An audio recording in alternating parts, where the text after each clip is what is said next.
إن الحمد لله نحمده ونستعينه ونستغفره ونعوذ بالله من شرور أنفسنا ومن سيئات أعمالنا من يهده الله فلا مضل له ومن يضلله فلا هادي له وأشهد أن لا إله إلا الله وحده لا شريك له وأشهد أن محمدا عبده ورسوله أما بعد فإن خير الحديث كتاب الله وخير الهدي هدي محمد صلى الله عليه وسلم وشر الأمور محدثاتها وكل محدثة بدعة وكل بدعة ضلالة وكل ضلالة في النار.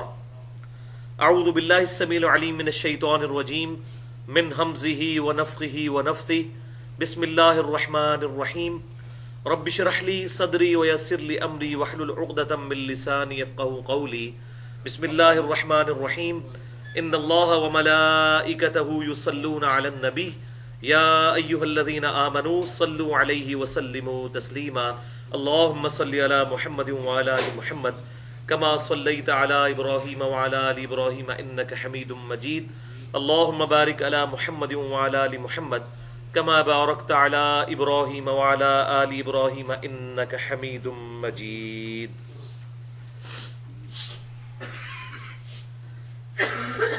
آج انشاءاللہ تعالی قرآن کلاس نمبر 117 میں ہم سورۃ الاعراف کی آیت نمبر 127 سے شروع کریں گے. سیدنا موسیٰ علی نبینا و علیہ الصلاۃ والسلام کا ذکر خیر اور ان کی امت پہ جو حالات آئے، فرعون کی طرف سے جو تکلیف ان کو اٹھانی پڑی، اب ان کا ذکر شروع ہوگا. بسم اللہ الرحمن الرحیم. وقال الملأ من قوم فرعون، اور فرعون کی قوم کے سرداروں نے کہا آپس میں مشورہ کرنے کے بعد فرعون سے، اتذر موسیٰ وقومہ لیفسدوا فی الارض، کیا تم موسیٰ علیہ السلام کو اور ان کی قوم کو کھلی چھٹی دے دو گے کہ وہ زمین میں فساد مچاتے پھرے؟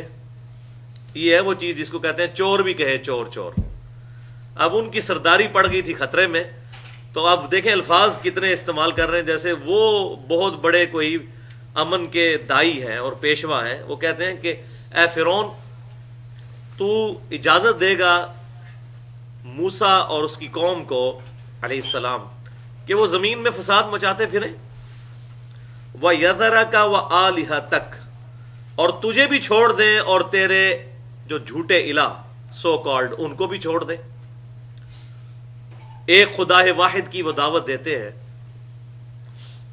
تو اگر ان کو کھلی چھٹی مل گئی تو یہ کل کو اس زمین کے وارث نہ بن جائیں، اس پر قبضہ نہ کر لیں.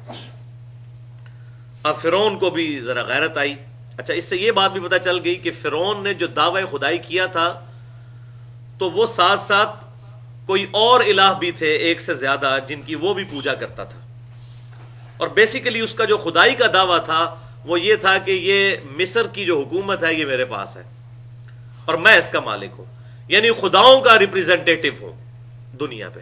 تو اس لیے وہ اپنے آپ کو چھوٹا خدا تو مانتا تھا، لیکن اس کے بھی آلہہ تھے. یہ اس کا ثبوت ہے. وَيَذَرَكَ وَآلِهَتَكَ، اے فرعون اگر ان کو کھلا چھوڑ دو گے تو یہ تجھے اور تیرے خدا جو ہیں ان سے لوگوں کو دور کر دیں گے. قال سنقتل ابناءہم، تو فرعون بھی اب جوش میں آیا. اس نے کہا ہم ضرور ان قریب قتل کریں گے ان کے بیٹوں کو.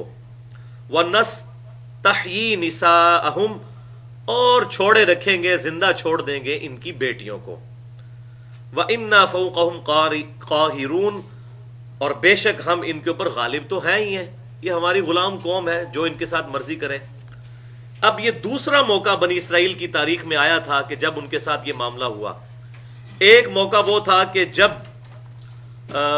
فرعون کے جو درباری تھے انہوں نے اس کو یہ پریڈکشن کی تھی کہ ایک ایسا لڑکا بنی اسرائیل میں پیدا ہوگا کہ جو بنی اسرائیل کو تجھ سے نجات دلا دے گا.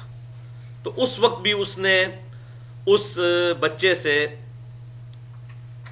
جان چھڑانے کا ذریعہ یہ سمجھا کہ میں بنی اسرائیل میں جتنے لڑکے پیدا ہوں گے ان کو قتل کر دوں گا اور جو بچیاں ہوں گی ان کو زندہ رکھوں گا۔ اچھا، اب اس کے بارے میں کوئی ڈیٹیل نہیں ملتی کہ آیا وہ کوئی نجومی تھے یا اس طرح کا تھا۔ بہرحال میری اپنی رائے یہی ہے کہ بنی اسرائیل کے پاس چونکہ صحیفے موجود تھے، تو ہر نبی کو جو صحیفہ دیا جاتا ہے اس میں آنے والے پیغمبر کی پریڈکشنز اور پیشن گوئیاں پہلے موجود ہوتی ہیں۔ ایون تورات کے اندر سیدنا عیسیٰ علیہ السلام کی بھی پیشن گوئی موجود ہے، اور ہمارے محبوب صلی اللہ علیہ وآلہ وسلم کی بھی پیشن گوئی آج بھی موجود ہے۔ وہ انشاءاللہ اگلی دفعہ آیات آ جائیں گی تو میں ادھر انشاءاللہ ڈیٹیل سے اولڈ ٹیسٹیمنٹ یعنی تورات اور نیو ٹیسٹیمنٹ یعنی انجیل کے حوالے بھی پیش کروں گا۔ تو ہر جو پیغمبر ہوتا ہے وہ آنے والے پیغمبر کی خبر دیتا ہے، تو یقیناً جب یہ ان کے اوپر ظلم ڈھاتے ہوں گے تو بنی اسرائیل کی طرف سے یہ بات بلند ہوئی ہوگی کہ ایک نجات دہندہ ہمارے اندر آئے گا تو وہ ہمیں تیرے ظلم سے ہماری جان چھڑا دے گا۔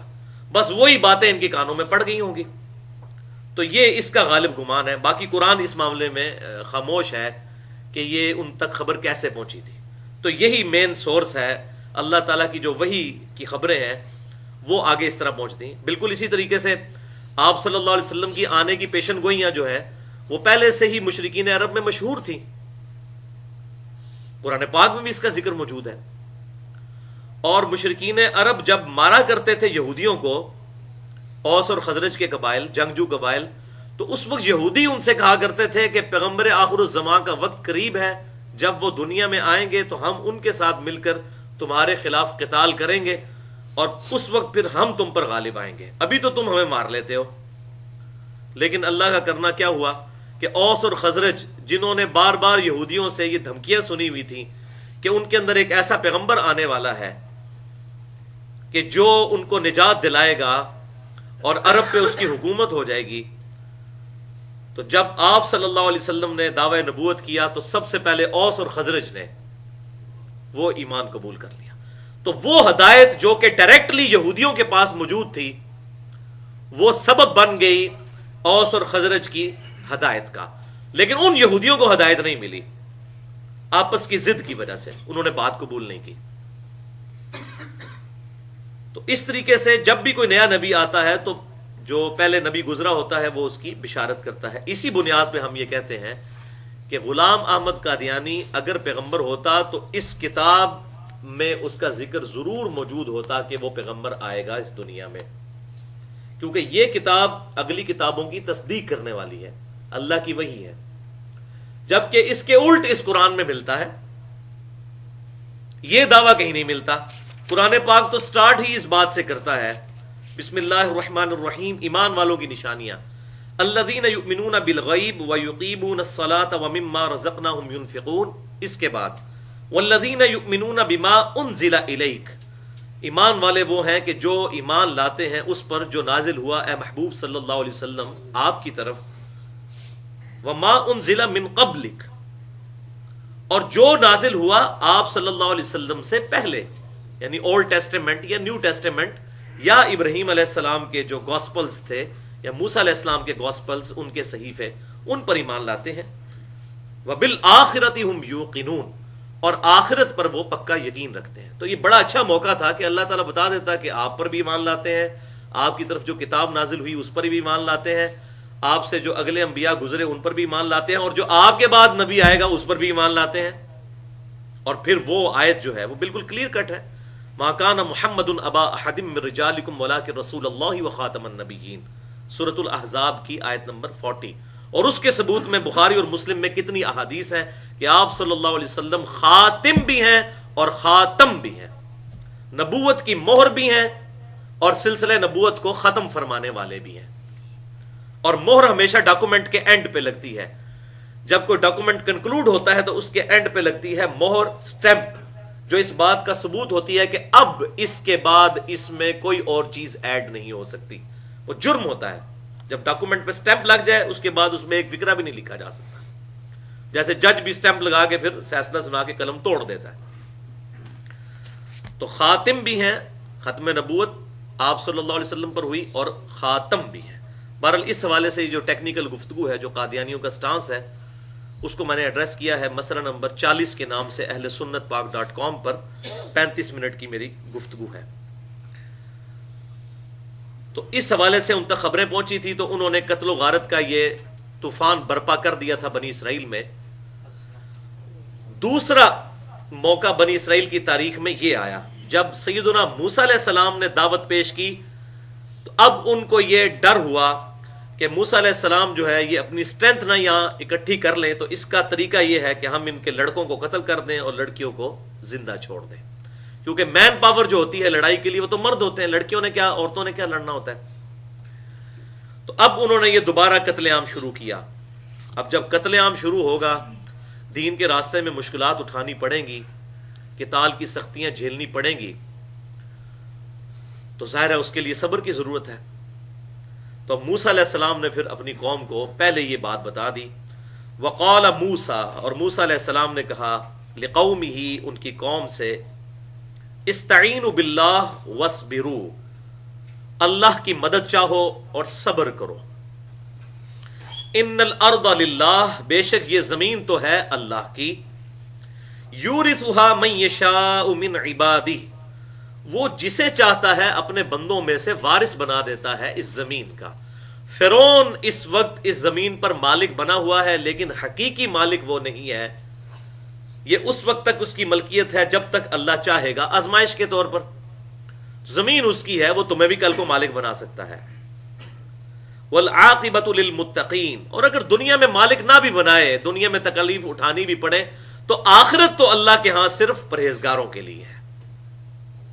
اب بظاہر تو سیدنا حسین ابن علی رضی اللہ تعالیٰ عنہ اس دنیا میں ناکام ہوئے، بظاہر پورا خاندان قتل ہو گیا اور آپ کے ساتھی بھی شہید ہوئے، لیکن آخرت بچ گئی، اور ان کی اس قربانی کی وجہ سے کم از کم یہ ایک سٹانس فکر حسین زندہ ہو گئی کہ کبھی بھی برائی کے ساتھ کمپرومائز نہیں کرنا، چاہے آپ تعداد میں تھوڑے ہی کیوں نہ ہو۔ قالوا اوذینا من قبل ان تأتینا، تو اب انہوں نے موسیٰ علیہ السلام سے شکوہ کرنا شروع کیا، ان کی قوم نے۔ صبر کرنا کوئی آسان کام ہے؟ وہ کہنے لگے کہ موسیٰ دیکھو، جب تک تم ہمارے پاس نہیں آئے تھے اس وقت بھی ہمیں اذیتیں دی جاتی تھیں، وَمِن بَعْدِ مَا جِئْتَنَا، اور جب سے تم ہمارے پاس آئے ہو اس کے بعد بھی ہمارے وہی حالات ہیں، حالات بدلے کوئی نہیں۔ اس وقت بھی ہم پر تکلیف تھیں، اب تمہارے آنے کی وجہ سے تکلیف اسی طریقے قائم ہے، بلکہ بڑھ گئی ہیں۔ قَالَ عَسَىٰ رَبُّكُمْ أَن يُهْلِكَ، اللہ اکبر، انہوں نے کہا قریب ہے کہ تمہارا رب ہلاک کر دے عدوکم، تمہارے دشمنوں کو۔ اللہ پر امید تو رکھو۔ اب آگے ہے بڑی سخت بات، وَيَسْتَخْلِفَكُمْ فِي الْأَرْضِ، اور تمہیں زمین میں پھر خلیفہ بنائے، اپنا حکومت دے۔ فَيَنْظُرَ كَيْفَ تَعْمَلُونَ، پھر وہ دیکھے گا کہ تم کیا کرتوت کرتے ہو۔ یہ آج پاکستانیوں کے لیے سب سے اہم ترین آیات میں سے ایک آیت ہے۔ ہم پر بھی یہی وقت گزرا تھا، ہمیں بھی خطرہ پڑ گیا تھا 20ویں صدی کے آغاز میں کہ ہندوؤں کی تعداد مسلمانوں سے زیادہ ہے سب کانٹیننٹ میں، اور اگر ون مین ون ووٹ والا سلسلہ ہوا تو 1000 سال تک جو ہم نے ہندوؤں پر حکومت کی، تو اب یہ ہم پر حکومت کریں گے انگریزوں کے جانے کے بعد۔ تو اس وقت پھر مسلمانوں نے یہ سٹانس اڈاپٹ کیا کہ ہمیں اپنی الگ ریاست چاہیے۔ اللہ تعالیٰ سے رو رو کے دعائیں بھی مانگی اور بڑے وعدے کیے اور نعرے لگائے۔ پاکستان کا مطلب کیا؟ لا الہ الا اللہ۔ یہ لا الہ الا اللہ کوئی چھوٹی چیز نہیں ہے، ہر شے کی نفی ہے پہلے، اور پھر اس کے بعد اللہ تعالیٰ کو الہ ماننا ہے۔ ہم نے بھی بڑا دعویٰ کیا، ہمارے بزرگوں نے، ایک دفعہ ملک مل گیا تو یا اللہ ہم اس سرزمین پر خلفائے راشدین کا نظام جو ہے وہ قائم کریں گے۔ جیسا کہ 1930 کا جو خطبہ تھا ڈاکٹر اقبال کا، اس میں انہوں نے کہا تھا کہ اگر اللہ تعالیٰ ہمیں یہاں پر ایک سرزمین دے، ایک زمین کا ٹکڑا دے، تو ہم عرب امپیریلزم کا داغ جو مسلمانوں کے چہروں پر خلفائے راشدین کے بعد لگ چکا ہے، ذرا الفاظ کی سختی دیکھیں، عرب امپیریلزم، عرب کی بادشاہت کا داغ جو مسلمانوں کے چہرے پر ہے۔ ان کو یہ بات بالکل کلیئر تھی کہ خلفائے راشدین کے بعد بنو امیہ کی جو حکومت تھی یا اس کے بعد بنو عباس کی حکومت، یہ مسلمانوں کی حکومت تھی، اسلام کی حکومت نہیں تھی۔ کیونکہ نظام وہی چل رہا تھا سلسلہ. خالی اسلامی سزائیں نافذ تھی نا، ادروائز بیت المال کو لوٹنا، لوگوں پر ظلم کرنا، بیٹے کا باپ کو قتل کر کے حکومت پر قبضہ کر لینا، بھائی کا بھائی کو قتل کر کے حکومت پہ قبضہ کر لینا، یہ تو چیزیں چل رہے تھے، شروع سے ہی چل رہے تھے. تو ڈاکٹر اقبال نے کہا کہ یہ ہے عرب امپیریلزم کا داغ مسلمانوں کے چہروں پر پچھلے 1300 سال سے. اس کو دھونے کا موقع مل جائے گا اگر اللہ تعالی ہمیں یہاں پر ایک سرزمین دے دے. خود تو وہ فوت ہو گئے. پھر 1939 کے اندر قرارداد پاکستان پیش ہوئی 23 مارچ 1940 کو، جس کی یادگار تو ابھی موجود ہے، جو ہمارے منہ کے اوپر تماچا ہے کہ اس جگہ پر، اس پارک کے اندر مسلمانوں نے اللہ سے کوئی عہد کیا تھا، بڑی دعائیں مانگی تھیں، اللہ تعالیٰ نے دعائیں قبول کی. 14 اگست 1947 کو دنیا میں پہلی اسلامی ریاست بنی جو نظریے کے وجود پر آئی، جس کا نظریہ تھا اس کی بنیاد پر وجود میں آئی. دنیا میں 2 اسٹیٹس ہیں جو نظریے کی بنیاد پر بنی ہیں، جن کا وجود جو ہے وہ نظریے کی بنیاد پہ، ایک اسرائیل ہے اور دوسری پاکستان. پاکستان ہم نے اللہ تعالیٰ سے مانگ کے لیا کہ اللہ تعالیٰ ہمیں یہاں پر دے ملک تو ہم اسلام کا نظام قائم کریں گے. لیکن اب پاکستان کی حالت آپ کے سامنے ہے، میرے سامنے ہے. 65 سال ہونے کو آئے ہیں، اسلام نام کی کوئی چیز ادھر نظر نہیں آتی ولیعوذ باللہ تعالی، سوائے اس کے کہ مسجدیں موجود ہیں، نمازیں ہو رہی ہیں. یہ تو پہلے بھی بنو امیہ اور بنو عباس کے دور میں بھی ہوتی تھی، اس سے زیادہ ہوتی تھی. لیکن نظام جو ہے وہ کفر کا چل رہا ہے. سودی سسٹم اس ملک سے ہم ختم نہیں کر سکے. اب یہ بات یاد کر لیجئے، موسیٰ علیہ السلام نے کہا حکومت تو اللہ تعالیٰ سے مانگ رہے ہو، قریب ہے کہ تمہارا رب تمہارے دشمنوں کو ہلاک کر دے، وَيَسْتَخْلِفَكُمْ فِي الْأَرْضِ، اور تمہیں پھر زمین میں خلیفہ بنائے، فَيَنْظُرَ كَيْفَ تَعْمَلُونَ، پھر اللہ دیکھے گا کہ تم کیا گول کھلاتے ہو. تم آج بڑا دعویٰ کر رہے ہو نا کہ ہمیں کوئی سرزمین مل جائے، اللہ کا نظام قائم کریں گے، تو یہ پتہ اس وقت چلے گا. اور آج بھی آپ دیکھ لیں کہ پاکستان قرارداد مقاصد میں واضح طور پر یہ چیز مانی گئی کہ پاکستان میں کوئی قانون اسلام کے منافی پاس نہیں ہوگا. پھر 1973 کے آئین کے اندر بھی مسلمان کی ڈیفینیشن اور کئی چیزیں ایسی ڈالی گئیں. اور آج اگر کوئی کچھ لوگ اٹھ کے اسلام کے لیے کوشش کرتے ہیں، چاہے وہ طالبان کی شکل میں ہوں یا جماعت اسلامی کی شکل میں ہوں یا کسی اور جماعت کی شکل میں، ان کے اندر اگر کہیں غلطی ہے وہ اپنی جگہ، وہ اختلاف اپنی جگہ، لیکن یہ ڈیمانڈ تو ہر پاکستانی کی بنیادی آئینی ڈیمانڈ ہے کہ اس ملک کے اندر اسلام کا نفاذ ہونا چاہیے. اس میں تو کوئی دوسری رائے نہیں ہے. اور میں نے 3-4 ہفتے پہلے بتایا تھا کہ پاکستان کے نیوز چینلز پہ اینکر پرسن آ کے اپنے دل کی گندگی کھول کر بیان کر رہے ہیں. وہ کہہ رہے ہیں کہ جی آپ کہہ رہے ہیں طالبان سے مذاکرات کرنے ہیں، اگر انہوں نے شریعت کے نفاذ کا کہہ دیا تو پھر آپ کیا کریں گے؟ یہ ہے ان کا اسلام. کیا داڑھی والے، کیا بغیر داڑھی والے، کیا آیتیں پڑھنے والے، کیا آیتیں نہ پڑھنے والے.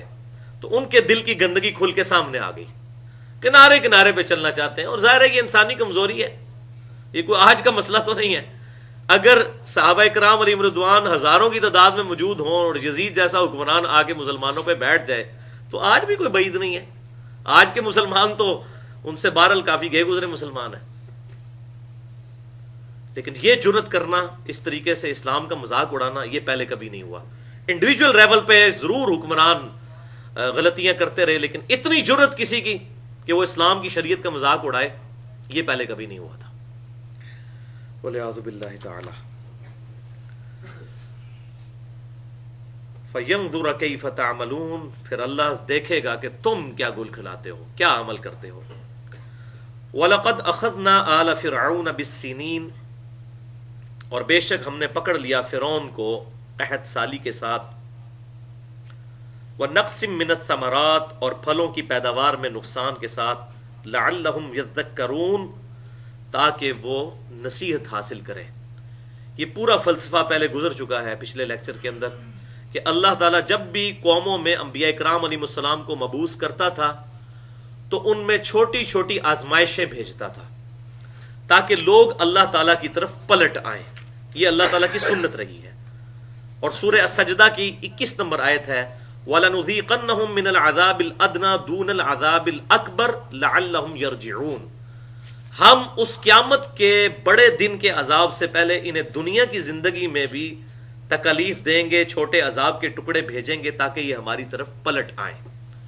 کیونکہ جب انسان خوشحالی کی زندگی گزار رہا ہوتا ہے، ہر چیز اپنی جگہ پہ صحیح چل رہی ہوتی ہے، تو اس وقت اللہ تعالیٰ کا خیال اس طرح انسان کو نہیں آتا جو انسان کو پریشانی میں آتا ہے کہ سارے اسباب موجود ہوں، اس کے باوجود انسان کی بن نہ پا رہی ہو، کوئی ایسی بیماری آ جائے، کوئی ایسی پریشانی آ جائے، تو اس وقت جو اللہ تعالیٰ کی طرف انسان کا رجحان ہوتا ہے وہ کبھی بھی خوشحالی کے دنوں میں نہیں ہوتا. تو اللہ تعالیٰ دنیا میں انسانوں کو انڈیویجول لیول پہ بھی اور قوموں کو بھی تکلیف میں ڈالتا ہے تاکہ وہ اللہ کی طرف پلٹیں.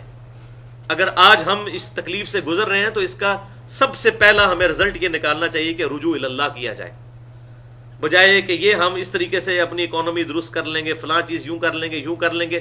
بنیادی چیز یہ ہے کہ کافر اگر اللہ کی نافرمانی کرے گا اس کو اللہ تعالیٰ دنیا میں پھر بھی دے گا، اس لیے کہ اس کے لیے آخرت نہیں ہے. لیکن مسلمان جہاں ڈنڈی مارے گا اس نے تو اللہ تعالیٰ سے یہ وعدہ کیا ہے جو سورہ توبہ کے اندر آیا کہ ہم نے مومنین کو جنت دے دی ہے ان کی جانیں اور مال کے عوض. مسلمانوں نے یہ سودا کر لیا ہے اللہ کے ساتھ. تو اللہ تعالیٰ فرماتا ہے کہ مسلمانوں اس سودے کے اوپر، اس بیع کے اوپر، اس تجارت کے اوپر خوشی مناؤ کہ اللہ تعالیٰ نے مومنین کی جانیں اور مال جنت کے بدلے میں ان سے خرید لیے ہیں، جنت ان کو دے گا. تو دنیا میں اگر مسلمان ڈنڈی مارے گا نا اس کے لیے کوئی بھلائی نہیں ہے، اس کو یہاں بھی ذلت اٹھانی پڑے گی. والعیاذ باللہ تعالی. تو فرعون کو بھی اللہ تعالیٰ نے ہدایت کا ایک موقع دیا کہ اس پر تکالیف آئیں، اس کی قوم کے اوپر قحط سالی، اس کے بعد پھلوں کی پیداوار میں کمی، تاکہ یہ پلٹ آئیں اللہ کی طرف. لیکن کیا ہوا؟ فَإِذَا جَاءَتْهُمُ الْحَسَنَةُ، جب کبھی ان پر آتا خوشحالی کا دور، قَالُوا لَنَا هَذِهِ، تو کہنے لگے کہ ہم تو اس کے مستحق تھے، ہم نے محنت اتنی کی تھی، اس کا پھل تو ملنا تھا. بجائے اس کو اللہ تعالیٰ کی طرف منسوب کرنے کے انہوں نے اپنا اس کو کارنامہ سمجھا. وَإِن تُصِبْهُمْ سَيِّئَةٌ، اور اگر ان کو کوئی برائی پہنچتی، اللہ تعالیٰ کی طرف سے آزمائش آتی اور وہ مقصد یہ ہوتا تھا کہ اللہ کی طرف رجوع کریں، تو الٹا یہ کہتے یطیروا بموسیٰ ومن معہ، یہ تو نحوست ہے موسیٰ کی اور اس کے ساتھیوں کی. والعیاذ باللہ تعالی. اب دیکھیں کہ کسی کا گیئر اگر الٹا لگ جائے تو اس کا تو پھر کوئی حل نہیں ہے. والعیاذ باللہ. اب اللہ تعالیٰ مسلمانوں کی طرف سے جواب دے رہا ہے موسیٰ علیہ السلام کی طرف سے، الا انما طائرهم عند اللہ، آگاہ ہو جاؤ بے شک ان کے ساتھ جو معاملات ہوئے یہ اللہ تعالیٰ کی طرف سے تھے. اس کو جو نحوست سمجھ رہے ہیں تو یہ اللہ تعالیٰ کی طرف سے تھی. ولکن اکثرهم لا يعلمون، لیکن اکثر لوگ اس بات کو نہیں جانتے کہ اس کا پرپز اور مقصد کیا تھا، تاکہ وہ اللہ کی طرف لوٹ آئیں. لیکن ان کی ضد آپ دیکھیں کیا عروج پہ ہے. وقالوا، اور وہ کہنے لگے، مہما تأتینا بہ من آیت، اے موسیٰ علیہ السلام تو ہمارے پاس کسی بھی طرح کی کوئی نشانی معجزہ لے آ، لتسحرنا بہا، جس کے ذریعے تو ہم پر جادو کر دے، فما نحن لک بمؤمنین، ہم ہرگز تجھ پر ایمان لانے والے نہیں ہیں.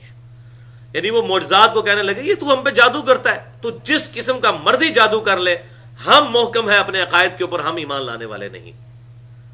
اب جناب جب انہوں نے یہ چیلنج دیا وقت کے پیغمبر کو تو اللہ تعالیٰ کی طرف سے عذاب کے کوڑے آنے شروع ہو گئے. اب وہ دیکھیں کیا ہے. فَأَرْسَلْنَا عَلَيْهِمُ الطُّوفَانَ، تو اللہ تعالیٰ نے جھکڑ اور طوفانوں کا سلسلہ ان پر شروع کر دیا. یہ پہلا عذاب ان کے اوپر آیا. اب جب کبھی کوئی ایک عذاب آتا تھا نا، پھر وہ موسیٰ علیہ السلام کے پاس جاتے تھے کہ آپ دعا کریں. وہ آگے ذکر آ رہا ہے. یہ اکٹھے سارے نہیں آئی آزمائشیں، وقتاً فوقتاً آئی. والجراد، اور ٹڈیاں ہر طرف پھیل جاتی تھی ان کے گھروں کے اندر. کتنی کوفت والی بات ہے. والقمل، اور جوئیں، جو چیز ہاتھ لگاتے تھے اس میں جوئیں موجود ہوتی تھیں. اتنی بڑی آزمائش، یہ فزیکلی ان کے اوپر آزمائش آ گئی. یہ میرا خیال ہے جو کھٹمل لفظ ہے شاید یہ کمل سے ہی نکلا ہو، یہ عربی کا جو لفظ ہے کمل. والضفادع، اور مینڈک. مینڈکوں کا عذاب کیا آیا کہ جو یہ اب ڈیٹیل تورات کے اندر ملتی ہے کہ مینڈکوں کا ان پر عذاب یہ آیا کہ وہ جو ہنڈیا کھولتے تھے اس کے اندر سے مینڈک پھدک کے باہر آ جاتے تھے. جو کھانے والی چیز بنا کے رکھی اس میں مینڈک. اب ویسے ہی دیکھ کے کراہت ہوتی ہے, کدھر انسان کھا سکتا ہے. تو یہ ان کے اوپر آزمائش آئی. ودما, اور خون. اب مجھے بتایا آپ نے پانی کا مٹکا بھر کے رکھا ہو, پینے لگے ہو, خون بن گیا ہو سارا, تو کیا پئیں گے؟ یہ ان کے اوپر وقتاً فوقتاً فزیکلی آزمائشیں. یہ آج بھی تورات میں موجود ہیں. بلکہ میں وہ نیشنل جغرافک پہ کچھ عرصہ پہلے ایک پروگرام لگا تھا, تو اس میں انہوں نے ساری یہ فزیکلی فلما کے بھی بتائی تھی یہ چیزیں. آیات مفصلات, یہ تھی نشانیاں اللہ تعالیٰ کی طرف سے کھلی ان کے اوپر. فاستکبروا, پھر بھی انہوں نے تکبر ہی کیا. وکانوا قوما مجرمین, اور وہ ہے ہی مجرم قوم تھے, پیشہ ور مجرم. ولما وقع علیہم الرجز, تو جب کبھی بھی ان عذابوں میں سے کوئی عذاب کی قسط ان کے اوپر آتی, طوفان آیا یا ان پر ٹڈیوں کا عذاب آیا یا جوؤں کا آیا یا خون کا آیا یا مینڈکوں کا, جب کبھی کوئی آزمائش آتی ان کے اوپر, قالوا یا موسیٰ, تو وہ آ کے موسیٰ علیہ السلام سے ریکویسٹ کرتے. اب دیکھیں کہ نہ چاہتے ہوئے بھی مان رہے ہیں کہ موسیٰ کے کرنے سے ہی کچھ ہوگا, کیونکہ اس کے رب کی طرف سے آزمائش آئی ہے. ادع لنا ربک بما عہد عندک, کہ تم اپنے رب سے دعا کرو اس عہد کے سبب جو تمہارے رب نے تم سے کیا ہوا ہے کہ یہ آزمائشیں بھیجے گا وقتاً فوقتاً. اب دیکھیں بات ساری وہ سمجھ رہے ہیں لیکن ایمان نہیں لے کر آ رہے ضد کی وجہ سے. اور یہ کوئی ایسی عجیب و انہونی بات نہیں ہے. میں پہلے بڑا پریشان ہوتا تھا کہ یہ ایسے کیسے ہو سکتا ہے کہ انسان کو سب کچھ کلیئر ہو پھر بھی نہ کرے. لیکن جب انسان دعوت کے میدان میں جڑتا ہے تو پھر بات پتہ چلتی ہے.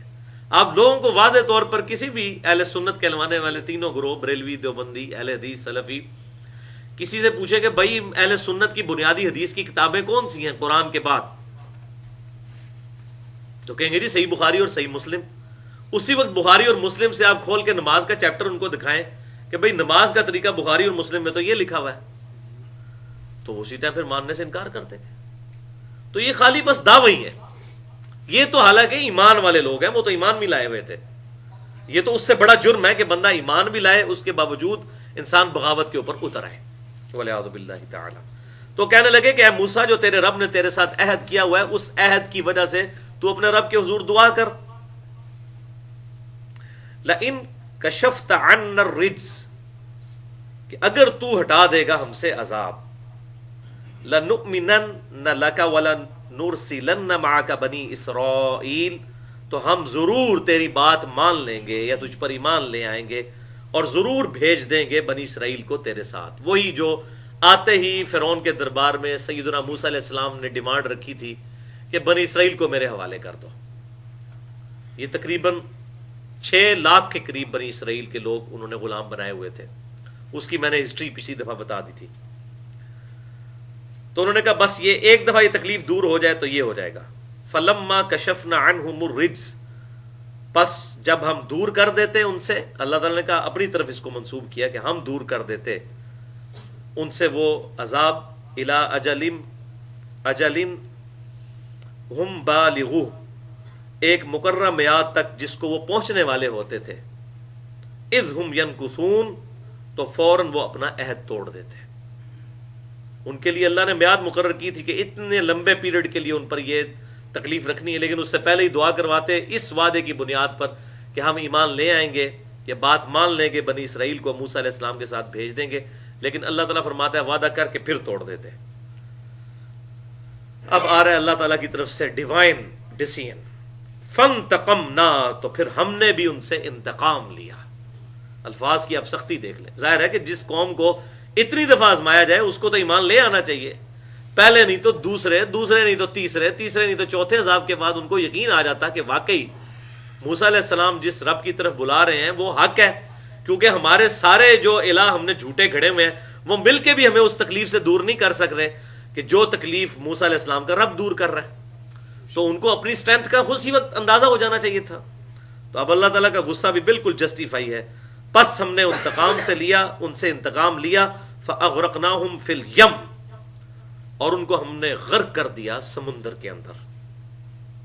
بِأَنَّهُمْ كَذَّبُوا بِآيَاتِنَا، بسبب اس کے کہ وہ ہماری آیات کو جھٹلاتے تھے، وَكَانُوا عَنْهَا غَافِلِينَ، اور ہم سے بالکل غفلت اختیار کر چکے تھے، ہمیں کیجول لیتے تھے۔ آخرت کے دن کی جواب دہی کو وہ بس اسی طریقے سے ایک روٹین، اے جہان مٹا اگلا کس نے ڈٹا، وَلِعَاذُ بِاللَّهِ تعالی۔ اور یہ سورۃ البقرہ کی تفسیر کے دوران میں نے بتایا تھا کہ یہ بنی اسرائیل کا تعاقب کرتے ہوئے آئے۔ سورۃ البقرہ میں بھی آتا ہے ذکر، سورہ طٰہٰ، اور اسی طریقے سے سورۃ القصص میں بھی آئے گا۔ یہاں پر اللہ تعالیٰ نے اس کو to cut the story short کرتے ہوئے بس اتنا کہا کہ ڈبو دیا، وہ پوری ڈیٹیل آئے گی۔ پھر جب وہ ڈوبنے لگا تو اس نے پھر کہا کہ میں موسیٰ اور ہارون کے رب کے اوپر ایمان لے کر آتا ہوں۔ تو اللہ تعالیٰ نے فرمایا اب تو کوئی موقع نہیں ہے۔ بخاری اور مسلم کی متفق علیہ حدیث ہے کہ موت کے غرغرے سے پہلے پہلے توبہ قبول ہو سکتی ہے۔ جب کسی کو موت بالکل سامنے نظر آئے اس وقت اگر توبہ کر لے تو وہ توبہ قابل قبول نہیں ہے۔ تو بہرحال یہ غرق کیے گئے تھے سمندر کے حصے میں۔ اب سمندر مصر کے اندر تو کوئی نہیں ہے، اور دریائے نیل کا جو راستہ ہے وہ بھی راستے میں نہیں پڑتا کہ موسیٰ علیہ السلام نے دریائے نیل کو کراس کیا ہو۔ صحرائے سینا میں 40 سال تک بنی اسرائیل کا قیام رہا، اور صحرائے سینا میں وہ سمندر کو کراس کر کے پہنچے تھے جو فرعونی جس سمندر میں ڈبوئے گئے۔ تو اب بہرحال چونکہ جغرافیکلی ہمیں پوری دنیا کا نقشہ پتہ چل چکا ہے، اب کوئی پرابلم نہیں ہے۔ بیسیکلی ایک سمندری جھیل تھی جس کے اندر یہ ڈبوئے گئے۔ یہ 8-10 سمندری جھیلیں تھیں جن کو جوڑ کے پھر بعد میں نہر سوئس بنائی گئی، ورنہ تو پورا بر اعظم افریقہ کراس کر کے میڈیٹرینین سی والوں کو اگر یہاں پہ آنا پڑتا تھا تو وہ پورا افریقہ کراس کر کے آتے تھے کئی مہینوں بعد۔ تو نہر سوئس کی تو بڑی اہمیت ہے اسی حوالے سے۔ تو اس سے پہلے یہ چھوٹی چھوٹی سمندری جھیلیں ہوا کرتی تھیں۔ ایک جھیل آئی سمندری، اس کے بعد خشکی، پھر اگر آپ پرانے نقشے دیکھیں تو اس میں یہ چیز موجود ہے۔ اگر آپ گوگل پہ بھی لکھیں اور انسائکلوپیڈیا بھی ورڈ دیکھیں تو آپ کو پتہ چل جائے گا کہ یہ سمندری جھیلیں صدیوں سے استعمال میں تھیں، لیکن پھر بعد میں خرچہ کر کے انگریزوں نے اس کو جوڑ کے جو ہے وہ 19ویں صدی کے اندر نہر سوئس بنائی، جس سے بلینز آف ڈالر مصر کو کمائی ہوتی ہے۔ تو اسی میں سے کوئی ایک جھیل تھی جس کو کراس کرنا تھا راستے میں، تو اس میں وہ فرعونی ڈبو دیے گئے، اور بنی اسرائیل موسیٰ علیہ السلام کے معجزے کی برکت سے وہاں سے نکل گئے۔ بہرحال یہاں پر اللہ تعالیٰ نے مختصر بر ذکر کیا ہے اس کا۔ وَأَوْرَثْنَا الْقَوْمَ الَّذِينَ كَانُوا يُسْتَضْعَفُونَ مَشَارِقَ الْأَرْضِ وَمَغَارِبَهَا الَّتِي بَارَكْنَا فِيهَا، اس کے بعد ہم نے وارث بنا دیا اس قوم کو کہ جو ذلت کی زندگی گزار رہی تھی، اس سرزمین کا مالک بنا دیا، اس سرزمین کے مشرق اور مغرب کا، کہ جس سرزمین میں الَّتِي بَارَكْنَا فِيهَا، جس میں ہم نے برکت رکھی تھی۔ اس سے مراد فلسطین کی سرزمین ہے، لیکن یہ ایک دن کے اندر نہیں ہوا تھا، یہ تقریباً ان کو 50-60 سال لگ گئے تھے۔ اس میں 40 سال صحرائے سینا کے بھی شامل ہیں، جو اللہ تعالیٰ نے قتال سے بھاگنے کے سبب جو سورۃ المائدہ میں ذکر موجود ہے کہ ان کو سزا دی کہ یہ راستہ ہی بھول گئے 40 سال تک۔ پھر ان 40 سالوں کے اندر جو قوم وہاں تیار ہوئی، جو بچے ادھر پیدا ہوئے اور انہوں نے ریگستان کا ٹف ماحول دیکھا ہوا تھا، انہوں نے پھر قتال کر کے تو فلسطین کو آزاد کروایا۔ تو بہرحال یہاں پر صرف ذکر ہوا کہ اللہ تعالیٰ نے یہ سلسلہ بنایا ایسا۔ وَتَمَّتْ كَلِمَةُ رَبِّكَ الْحُسْنَى عَلَى بَنِي إِسْرَائِيلَ، اور تمہارے رب کی بات پوری ہو گئی بڑے احسن طریقے سے بنی اسرائیل کے بارے میں، بِمَا صَبَرُوا، بسبب ان کے صبر کرنے کے۔ ظاہر تکلیفیں تو انہوں نے اٹھائی تھیں، مشقتیں اٹھائی تھیں، تو الٹیمیٹلی صبر کا پھل میٹھا ہی ہوتا ہے، چاہے ایک لمبا پیریڈ ان کو یہ اٹھانا پڑا۔ وَدَمَّرْنَا مَا كَانَ يَصْنَعُ فِرْعَوْنُ وَقَوْمُهُ، اور ہم نے برباد کر دیا جو کچھ تھا، جو کچھ کیا کرتا تھا فرعون اور اس کی قوم، وَمَا كَانُوا يَعْرِشُونَ، اور جو ان کے مقام تھے وہ بھی سب اجڑ گئے، برباد ہو گئے۔ ظاہر ہے جب رہنے والے ہی نہ رہے اس کے اندر، اور پوری قوم جو تعاقب میں تھی سمندر کے اندر غرق کر دی گئی۔ وَجَاوَزْنَا بِبَنِي إِسْرَائِيلَ الْبَحْرَ، اور ہم نے پار اتار دیا بنی اسرائیل کو اس سمندر سے۔ تو اب یہاں سے یعنی کہ آپ سمجھیں کہ اولڈ ٹیسٹمنٹ کے اندر ایک پورا چیپٹر ہے ایکسوڈس کے نام سے انگلش میں، اور اردو میں کتاب الخروج تورات کے اندر، وہ یہی ہے کہ موسیٰ علیہ السلام جو بنی اسرائیل کو لے کر نکلے، تو وہ چیپٹر باقاعدہ شروع ہوتا ہے۔ یہاں پر بھی اب وہی حالات شروع ہو رہے ہیں کہ جب موسیٰ علیہ السلام 6 لاکھ کے لشکر کو لے کے نکلے اپنی قوم کو، اب ان کے ساتھ پہلا معاملہ کیا، اللہ تعالیٰ کی طرف سے آزمائش ہوئی۔ فَآتَوْا عَلَىٰ قَوْمٍ يَعْكُفُونَ عَلَىٰ أَصْنَامٍ لَهُمْ، تو اس قوم کا گزر ایک ایسی قوم سے ہوا کہ جو اعتکاف کیے ہوئے تھے اپنے بتوں پر۔ اعتکاف کہتے ہیں مراقبہ کرنا، دھیان کے ساتھ بیٹھ جانا، جیسا کہ ہم بھی رمضان شریف میں کرتے ہیں، بلکہ صحیح بخاری اور مسلم کی متفق علیہ حدیث ہے کہ آپ صلی اللہ علیہ وسلم نے پوری زندگی کبھی اعتکاف نہیں چھوڑا۔ 1 سال آپ کا رہ گیا تھا تو اگلے دن آپ نے پھر 20 دن کا اعتکاف کیا، بلکہ آپ سے تو مہینے کا اعتکاف بھی ثابت ہے، 10 دن تو آپ صلی اللہ علیہ وسلم ضرور کیا کرتے تھے۔ تو اعتکاف میں بھی کیا ہوتا ہے کہ انسان سب کچھ چھوڑ کے معاملات مسجد میں اللہ تعالیٰ پر دھیان مراقبہ کرنے کے لیے بیٹھ جاتا ہے۔ تو وہ بتوں پر مراقبے کے لیے ایک قوم انہوں نے دیکھی بیٹھی ہوئی تھی، اور یہی کانسیپٹ جو ہے وہ آج بھی ہندوؤں کے اندر موجود ہے۔ اگر آپ ان سے ڈسکشن کریں، بلکہ ان کی جو کتابیں بھی ہیں ڈاکٹر رادھا کرشن کی، اس کتابوں میں انہوں نے اپنی کتاب کے اندر یہ بات لکھی ہے کہ ہم بتوں کو نہیں پوجا کرتے، ہم تو یہ دھیان کرنے کے لیے، کنسنٹریشن کے لیے بت سامنے رکھتے ہیں، کیونکہ جب کوئی چیز سامنے ہوگی تو اس کا تصور کرنا آسان ہو جائے گا، تو ورنہ ہم پوجتے ایک بھگوان کو ہی ہیں۔ تو یہ جو مورتیاں رکھی ہوتی ہیں کنسنٹریشن کے لیے، یہ ان کا پوائنٹ آف ویو ہے۔ تو یہ پہلے ایگزسٹ کرتا تھا۔ تو موسیٰ علیہ السلام کی قوم ایسی قوم کے پاس سے گزری کہ جو بتوں پر اعتکاف کیے ہوئے بیٹھے ہوئے۔ اب اس قوم نے کہا موسیٰ علیہ السلام کی اپنی قوم نے، قالوا یا موسیٰ اجعل لنا الہا کما لہم آلہہ، وہ کہنے لگے کہ اے موسیٰ اسی طرح کا ایک خدا تو ہمارے لیے بھی بنا دینا، جس طرح انہوں نے بت بنائے ہوئے ہیں تو ہمارے لیے بھی ایک تو بت بنا دے، ہمیں بھی کنسنٹریشن ہو، ہم بھی اپنے رب کو دیکھ سکیں۔ وَلِعَاذُ بِاللَّهِ تعالی، جڑے تھے پیڑے اور بھی پیڑے۔ قال انکم قوم تجہلون، تو موسیٰ علیہ السلام نے کہا کہ تم تو بڑی جاہل قوم ہو، ابھی اللہ تعالیٰ نے تمہیں نجات دی فرعون سے، اور اس کی توحید پر تمہارا ایمان تو کامل ہونا چاہیے تھا، تم نے یہ کس قسم کے دعوے کرنے شروع کر دیے؟ ان هؤلاء متبر ما هم فيه وباطل ما كانوا يعملون، بے شک یہ جن کاموں میں لگے ہوئے ہیں یہ تباہ ہو کر رہیں گے اور باطل ہیں ان کے اعمال جو یہ کر رہے ہیں۔ قال اغیر اللہ ابغیکم، موسیٰ علیہ السلام نے کہا کہ کیا تم مجھ سے یہ گمان کرتے ہو کہ میں اللہ کے علاوہ کسی اور رب کو تلاش کروں، الہ اپنا رب مان لوں، وَهُوَ فَضَّلَكُمْ عَلَى الْعَالَمِينَ، اور اس نے تمہیں سارے جہان والوں پر فضیلت دی ہے، یہ تم نے اس کا شکر ادا کیا ہے کہ تم جو ہے وہ بت پرستی کی ڈیمانڈ مجھ سے کر رہے ہو۔ وَلِعَاذُ بِاللَّهِ تَعَالَى، یہی وہ آیت ہے 138 نمبر سورۃ الاعراف کی، جو آپ صلی اللہ علیہ وسلم نے تلاوت کی تھی۔ جامعہ ترمذی میں صحیح سند کے ساتھ حدیث موجود ہے، بڑی کریٹیکل حدیث، انٹرنیشنل نمبر کے مطابق 2180، کہ آپ صلی اللہ علیہ وسلم کے آخری غزوات میں سے غزوہ حنین بھی تھا فتح مکہ کے بعد۔ تو غزوہ حنین کے لیے جب صحابہ کرام جا رہے تھے تو راستے میں ایک درخت آیا جسے ذات و انوات کہا جاتا تھا، اس پہ مشرکین عرب جو ہے وہ جنگوں میں کامیابی کے لیے اپنا اسلحہ جو ہے وہ ٹچ کر کے تو آگے چلتے تھے، وہاں پر اسلحہ لٹکاتے تھے، جس طرح آج بھی لوگ برکت کے لیے مزارات کے اوپر جو درخت بنے ہوئے ہیں ان کے اوپر وہ چھوٹی چھوٹی ٹاکیاں باندھ رہے ہوتے ہیں کپڑے کی۔ تو اس طریقے سے مشرکین عرب بھی جو ہے وہ اس درخت کے اوپر یہ کام کرتے تھے۔ یہ درختوں کی جو انڈائریکٹلی پوجا ہو رہی ہے، ڈائریکٹلی میں نہیں کہتا کہ وہ درخت کو ہی پوج رہے ہوتے ہیں، لیکن انڈائریکٹلی پوجا یہ پہلے سے جاری ہے۔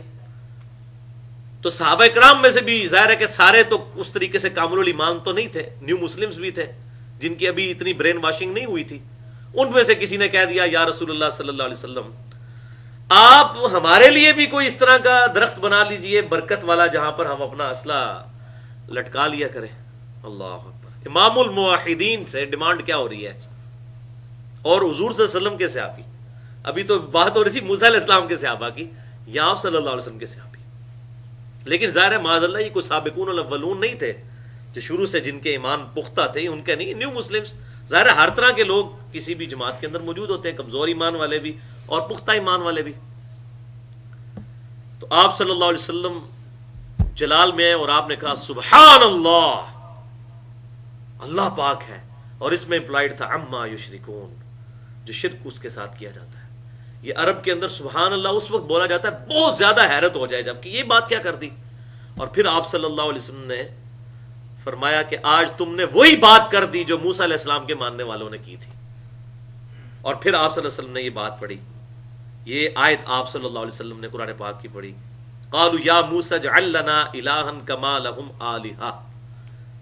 تو آپ صلی اللہ علیہ وسلم نے فرمایا کہ موسیٰ علیہ السلام کے ماننے والوں نے بھی وہی کام کیا اور تم نے میرے ساتھیوں تم نے بھی وہی کام کیا. اس ذات کی قسم جس کے قبضے قدرت میں میری جان ہے، تم بھی اسی راستے پر چل پڑو گے جس راستے پر اگلے لوگ چلے. اور یہ جو آخری حصہ ہے اس کا حدیث کا، یہ صحیح بخاری اور صحیح مسلم میں بھی موجود ہے کہ آپ صلی اللہ علیہ وسلم نے فرمایا تم بھی ضرور اگلے لوگوں کے پیچھے چل پڑو گے قدم بقدم بالشت بر بالشت، یہاں تک کہ اگلے لوگوں میں سے کوئی شخص گوہ کے سوراخ میں داخل ہوا تو تم بھی وہی کام کرو گے. صحابہ کرام علیہم رضوان نے پوچھا یا رسول اللہ صلی اللہ علیہ وسلم کیا یہ اگلے لوگوں سے مراد یہود و نصارہ ہیں؟ آپ صلی اللہ علیہ وسلم نے ارشاد فرمایا کہ اگر اس سے مراد یہود و نصارہ نہیں تو اور کون مراد ہے؟ تو یہ جو آپ صلی اللہ علیہ وسلم کا ارشاد تھا وہ جامعہ ترمذی سے ہمیں پتہ چلا 2180 نمبر حدیث ہے کہ یہ آپ صلی اللہ علیہ وسلم نے اس موقع پر کہا تھا.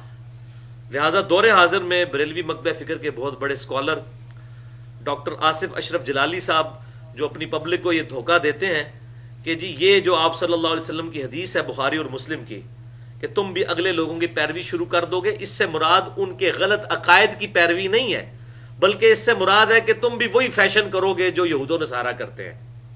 حالانکہ ان کو یہ بات نہیں پتا کہ آپ نے کہا کس موقع پہ ہے، کہا ہی پرٹیکولر شرک کے کانٹیکسٹ میں ہے کہ جب صحابہ نے کہا کہ ہمارے لیے بھی کوئی درخت مقرر کر دیں بابرکت، اور آپ صلی اللہ علیہ وسلم نے پھر تلاوت کی آیت کہ تم نے وہی بات کر دی جو موسیٰ علیہ السلام کے ماننے والوں نے کہی تھی. حالانکہ موسیٰ علیہ السلام کے ماننے والوں نے کہا تھا ہمارے لیے بت بنا دے کہ ہم اس کے اوپر اعتکاف کریں، تو آپ صلی اللہ علیہ وسلم نے اس درخت کو بھی بت کے ساتھ تشبیہ دے دی.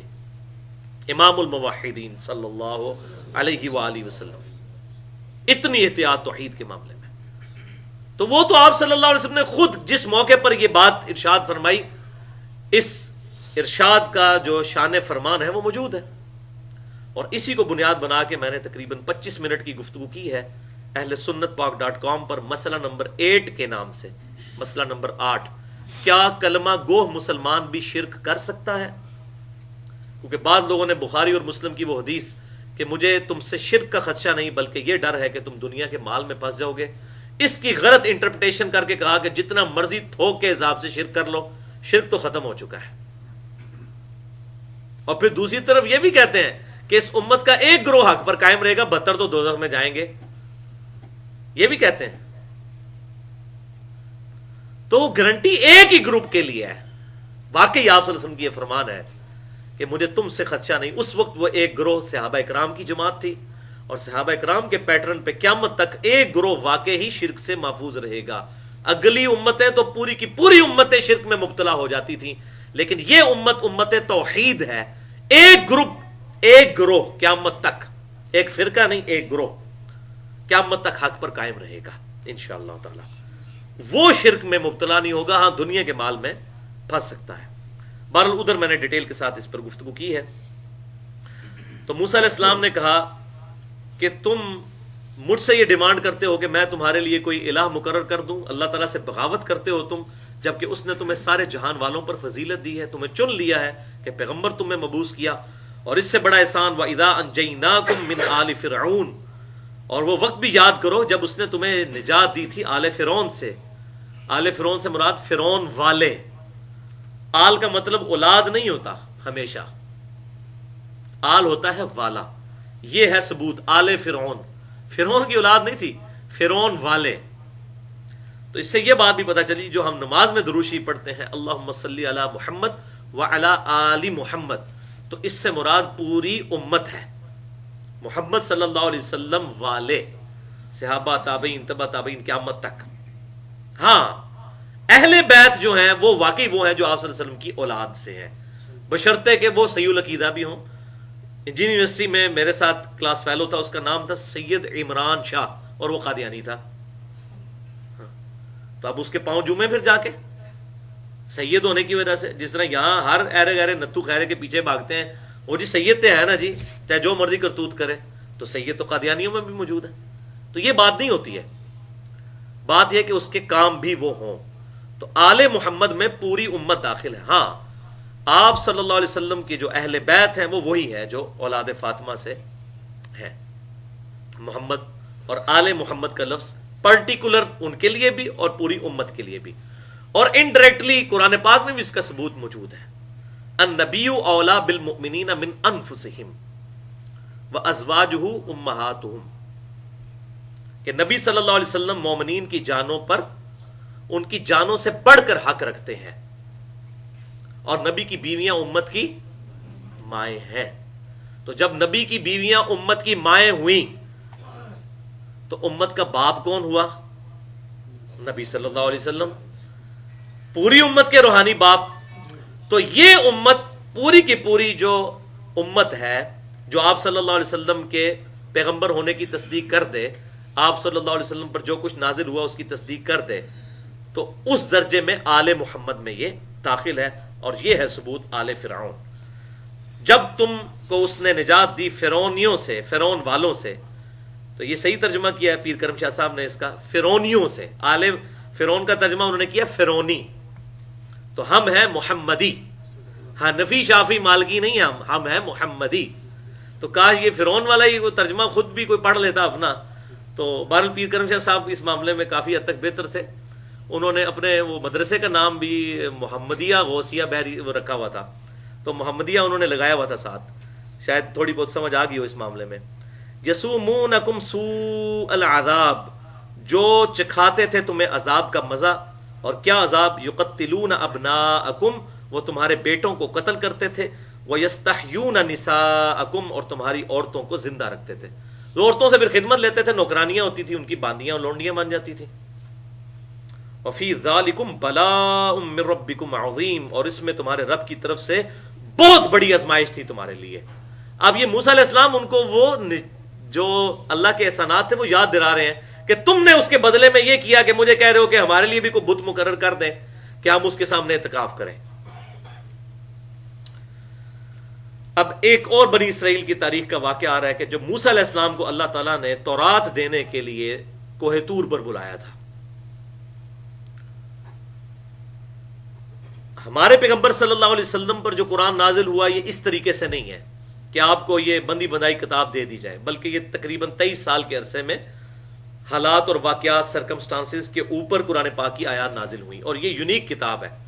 اس سے پہلے کوئی ایسی کتاب نازل نہیں ہوئی جو وقت اور حالات کے ساتھ ساتھ گائیڈ لائنز نبی کے پاس آتی ہوں اللہ تعالیٰ کی طرف سے. آپ صلی اللہ علیہ وسلم سے پہلے جتنے بھی پیغمبروں کے ہمیں حالات ملتے ہیں وہ یہی ہے کہ ان کو یکمشت ہی کتاب دے دی جاتی تھی کہ یہ آپ کا سلیبس ہے. اس لیے جو قرآن کا ٹیسٹ ہے وہ یونیک ہے, بلکہ میں کہتا ہوں کہ سیرت النبی کی سب سے بیسٹ کتاب قرآن پاک ہے, کیونکہ آپ صلی اللہ علیہ وسلم کے ساتھ جو جو حالات اور واقعات آئے ان کا ذکر ساتھ ساتھ آتا گیا. غزوہ احد کے اندر صحابہ کرام علیہم رضوان سے کچھ لغزش ہوئی تو اللہ تعالیٰ نے سورہ آل عمران کے اندر 6 رکوع نازل فرما دیے, 60 کے قریب آیات غزوہ احد کی لائیو کمنٹری. غزوہ بدر کا ذکر سورۃ الانفال کے اندر موجود ہے, غزوہ حنین کا ذکر بھی موجود ہے, سورہ التوبہ کے اندر غزوہ تبوک کا ذکر موجود ہے, غزوہ خندق کا ذکر سورۃ الاحزاب کے اندر موجود ہے. تو یہ آپ صلی اللہ علیہ وسلم کی مبارک زندگی کے ساتھ ساتھ جو معاملات چل رہے تھے وہ ساتھ ساتھ آیات نازل ہوتی چلی گئیں. وَوَاعَدْنَا مُوسَىٰ 30 لَيْلَةً, اور ہم نے موسیٰ علیہ السلام سے وعدہ کیا تھا 30 راتوں کا, کہ 30 راتیں, اس میں دن بھی شامل ہیں, یعنی کہ 30 دن اور 30 رات وہ اللہ تعالیٰ کی طرف کنسنٹریشن کے ساتھ مراقبہ کریں گے. وَأَتْمَمْنَاهَا بِعَشْرٍ, اور پھر ہم نے اس کو مکمل کیا 10 مزید اس میں شامل کر کے. فَتَمَّ مِيقَاتُ رَبِّهِ 40 لَيْلَةً, تو انہوں نے اپنے رب کی مقرر کردہ 40 دن کی میعاد پوری کر دی. 30 دن کا انہوں نے ارادہ کیا, اللہ تعالیٰ نے اس میں 10 ایڈ کر کے اس کو 40 بنا دیا. وہ 40 کا عدد اللہ تعالیٰ کو ویسے بھی پسند ہے. بخاری اور مسلم کی حدیثیں موجود ہیں اس پہ کہ ماں کے پیٹ میں بھی جو مختلف فیزز ایمبریو کے اوپر آتی ہیں وہ 40 دن کی فیزز آتی ہیں. آپ صلی اللہ علیہ وسلم کا بھی جو اعلان نبوت والا معاملہ ہے وہ بھی 40ویں برس میں ہوا. ایک میچورٹی کی نشانی ہوتی ہے 40 کا عدد, اور اسی سے پھر صوفیاء نے وہ 40 کا عدد ڈیٹیکٹ کیا, اور ہمارے یہ تبلیغی جماعت والے جو چلہ لگواتے ہیں تو وہ قرآن پاک سے یہیں سے دلیل پکڑتے ہیں چلے کی, یہ 40 دن. تو ہمیں اس معاملے میں کوئی اختلاف نہیں ہے. کوئی اگر اس طریقے سے قرآن پاک سے کسی عدد کی دلیل پکڑ کے اس کو انتظامی معاملات کے طور پہ کوئی معاملہ کرتا ہے تو اس میں کوئی حرج نہیں ہے, لیکن دعوت و تبلیغ کے حوالے سے جو بھی معاملہ کیا جائے کتاب و سنت کی تعلیمات ہوں, نہ کہ یہ کہ اپنے مولویوں کی کتابیں اٹھا کے بندہ گلی گلی پھرے, یہ ہے. باقی انتظامی معاملات ہم یہاں جو پہ درس قرآن کر رہے ہیں یہ کوئی ثابت تو نہیں عشاء کے بعد ہر ہفتے کی رات کو اور اتوار کے درمیانی رات کو, یہ سارے انتظامی معاملات ہیں. تو چھوٹی چھوٹی بات کے اوپر یہ بدعت والا معاملہ نہیں ہو جاتا, یہ انتظامی معاملات ہیں. ہاں جہاں پر ریسٹرکشن موجود ہے وہاں پر واقعی بدعت والا معاملہ ہوتا ہے. تو انہوں نے 40 راتیں وہاں پر پوری کی. وقال موسیٰ, اور موسیٰ علیہ السلام جب قوم کوہ طور پر جانے لگے تو قوم میں سیدنا ہارون علیہ السلام کو چھوڑ گئے. تو انہوں نے کہا لی اخیہ, اپنے بھائی سے, ہارون اخلفنی فی قومی, اے میرے بھائی تو میرا خلیفہ ہے میری قوم پر. وَأَصْلِحْ, اور ان کی اصلاح کرتے رہنا. وَلَا تَتَّبِعْ سَبِيلَ الْمُفْسِدِينَ, اور دیکھنا فساد مچانے والوں کے راستے پر مت چلنا. یہ موسیٰ علیہ السلام نے ایک جملے کے اندر اپنے بھائی کو نصیحت کی کہ اے ہارون, وہ بھی پیغمبر تھے, کہ تو میرا خلیفہ ہے میری قوم کے اوپر میرے جانے کے بعد, اور کوئی مفسدوں والا معاملہ نہ ہو, کوئی فساد ہو تو تو نے اس کا ساتھ نہیں دینا. یہی وہ موقع ہے جہاں پر مجھے وہ حدیث یاد آ گئی جو صحیح بخاری اور صحیح مسلم کی متفق علیہ حدیث ہے کہ آپ صلی اللہ علیہ وسلم جب غزوہ تبوک پر جا رہے تھے تو سیدنا علی رضی اللہ تعالیٰ عنہ کو آپ صلی اللہ علیہ وسلم نے اہل مدینہ پر چھوڑ دیا کہ اہل مدینہ پر تم میرے خلیفہ ہو. تو سیدنا علی روتے ہوئے حضور صلی اللہ علیہ وسلم کی خدمت میں حاضر ہوئے, کیونکہ یہ پہلا موقع تھا کہ آپ صلی اللہ علیہ وسلم کے ساتھ وہ قتال میں شریک نہیں ہو رہے تھے. اس سے پہلے غزوہ بدر سے لے کر غزوہ تبوک تک جتنے بھی قتال یا جو بھی مہمیں ہوئیں ان میں وہ آپ صلی اللہ علیہ وسلم کے ساتھ تھے. یہ پہلا ایک موقع تھا. تو سیدنا علی رونا شروع ہو گئے. تو آپ صلی اللہ علیہ وسلم نے اس وقت ارشاد فرمایا, بخاری اور مسلم کی متفق علیہ حدیث ہے, اور قربان جائیں امام بخاری اور امام مسلم سیدنا علی کے فضائل پر جو چیپٹر باندھتے ہیں دونوں نے پہلی حدیث یہی لی ہے جو میں بیان کرنے لگا ہوں, کہ غزوہ تبوک کے موقع پر پھر مولا علی سے آپ صلی اللہ علیہ وسلم نے ارشاد فرمایا. اور مولا کا مطلب دلی محبوب, جو حدیث متواترہ ہے جامعہ ترمذی میں, من کنت مولاہ فہذا علی مولا, جس کا دلی محبوب میں ہوں اس کا دلی محبوب سیدنا علی ہونے چاہیے. تو فرمایا کہ اے علی, کیا تو اس بات پر خوش نہیں ہے کہ تیری میرے ساتھ وہی نسبت ہے جو ہارون علیہ السلام کی موسیٰ علیہ السلام کے ساتھ ہے, مگر میرے بعد کوئی نبی نہیں. کوئی غلط رزلٹ بھی نکال سکتا تھا نا کہ وہ حضرت علی کے لیے دعوی نبوت کر دیتا, تو آپ صلی اللہ علیہ وسلم نے وہ ایشو بھی کل کر دیا کہ تیری میرے ساتھ نسبت تو ہے ہارون والی, لیکن اس درجے میں کہ میں تجھے خلیفہ چھوڑ کے جا رہا ہوں. جیسے کہ موسیٰ علیہ السلام جب گئے تھے کوہ طور پر تو ہارون کو چھوڑ کر گئے تھے, لیکن وہاں ایک معاملہ تھا کہ ہارون علیہ السلام بھی پیغمبر تھے, لیکن تم پیغمبر نہیں ہو, میرے خلیفہ ضرور ہو. اور یہی وجہ ہے کہ سیدنا عمر فاروق رضی اللہ تعالیٰ عنہ جب کبھی بھی فارن ٹورز پہ جایا کرتے تھے, ایران فتح ہوا, شام فتح ہوا, تو شام بھی 2 دفعہ گئے. پہلی دفعہ تو وہ عیسائی پادریوں نے شرط رکھ دی تھی کہ تمہارے امیر المومنین کے حوالے ہم کریں گے چابیاں, تو اس کی وجہ سے آپ کو جانا پڑا. تو سیدنا علی کو آپ پھر خلیفہ بنا کر گئے تھے مدینہ شریف پہ. تو یہ سیدنا عمر کی بالکل للہیت اور نیک نیتی تھی کہ وہ سیدنا علی رضی اللہ تعالیٰ عنہ کے ساتھ محبت کیا کرتے تھے. کیونکہ بعض رافضیوں نے ایسی بات کی, میں ایک شیعہ کے مجلس میں شریک تھا, تو وہاں پر اسی خلافت کے عنوان کے اوپر گفتگو ہو رہی تھی. تو اس میں بہرحال وہ تفضیلی شیعہ تھے, یعنی سیدنا علی کو ابو بکر عمر پر فضیلت دیتے تھے رضی اللہ عنہم اجمعین, لیکن وہ سیدنا ابو بکر عمر کو بھی خلیفہ مانتے تھے, ان کی عزت کرنے والے. تو وہاں انہوں نے کہہ دیا کہ سیدنا عمر رضی اللہ تعالیٰ عنہ اگرچہ سیدنا علی سے محبت کرتے تھے, لیکن ان کو خلیفہ بنانے میں وہ سیریس نہیں تھے, اور اس معاملے میں ان کی کوئی انٹینشن خاص نہیں تھی. تو لیکچر کے اینڈ پہ پھر میں نے ان سے کہا کہ یہ بتائیے مجھے, ہماری کتابوں میں لکھا ہے اور آپ کی کتابوں میں, بہرحال میں آپ سے سوال کرتا ہوں کہ بتائیں کہ جب سیدنا عمر مدینہ شریف سے باہر نکلتے تھے تو اپنی جگہ کس کو خلیفہ بنا کے جاتے تھے؟ کہنے لگا جی مولا علی کو بنا کے جاتے تھے. تو میں نے کہا کہ وہ شخص جس نے پوری دنیا کے ناک میں دم کر دیا تھا, دونوں سپر پاورز گرا دی تھی, اس سے زیادہ کسی کی جان کو خطرہ نہیں تھا اس زمانے میں, اور چند 8-10 بندوں کے ساتھ سیدنا عمر اللہ پر توکل کرتے ہوئے نکل پڑتے تھے. آپ امیجن کریں کہ کوئی حکمران ہو اور وہ رشیا کو بھی ختم کر دے اور امریکہ کو بھی ختم کر دے, اور 8-10 بندے لے کے وہ امریکہ کے اندر چلا جائے, ایک چھوٹی بات ہے.